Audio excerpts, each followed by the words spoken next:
Well, Gary, I wanted to welcome you on our show, Sports Talk and the Success Table on YouTube, Sports Talk 1996. And Gary, I wanted to start it all off with, how did you get involved with football as a kid? Man, that's a good question. As a kid, I had three older brothers, so all of them were involved in sports. So I was kind of chopping at the bit, right? I was the younger brother, so I was the one who couldn't play until I turned, five. I think it was 5, 6 years old. So as soon as I turned 5 or 6, man, I was out there, I was playing. But even before then, in the yard tackling, the older kids. That's kind of when I started football my journey, man, a long time ago, right? About 1985. Killing it, man.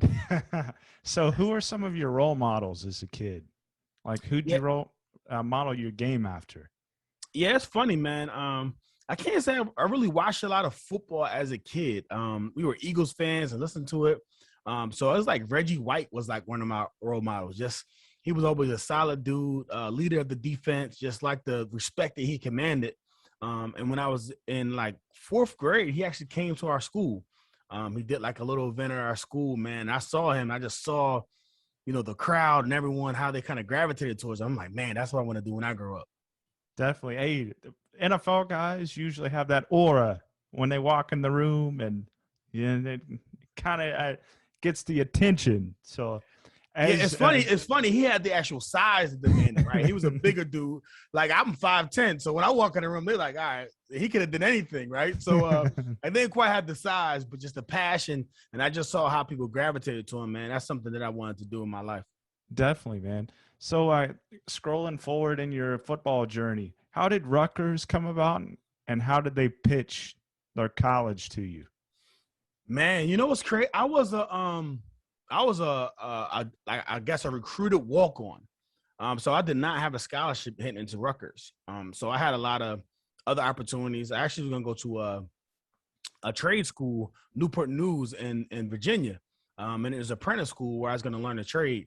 But deep down inside, I knew I wanted to play football. I wanted to play at Division I level, and Rutgers gave me opportunity. They said I can walk on and I could earn a spot, and at the time, and even when I played, they're a bad team. So I'm figuring like I gotta be better than at least some of the cats up there that earn scholarships. So that's how I kind of got recruited to Rutgers. It was um, they actually saw me on like someone else's film, another opponent I played against, and they liked, my attitude.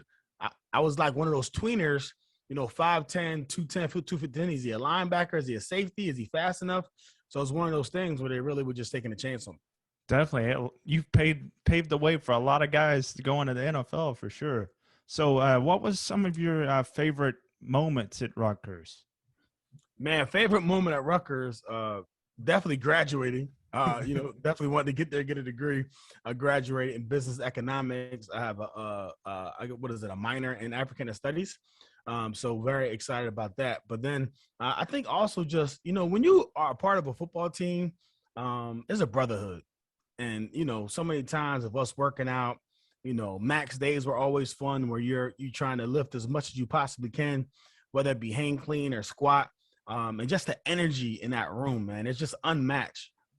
That's why so many guys, when they leave the game, they have so much trouble because they can't find those type of relationships that is only, obtainable in football or in sports. And I think, that type of energy was always something that I always, just really enjoyed. Definitely, the camaraderie and, like you said, team side of football is like second to none, man.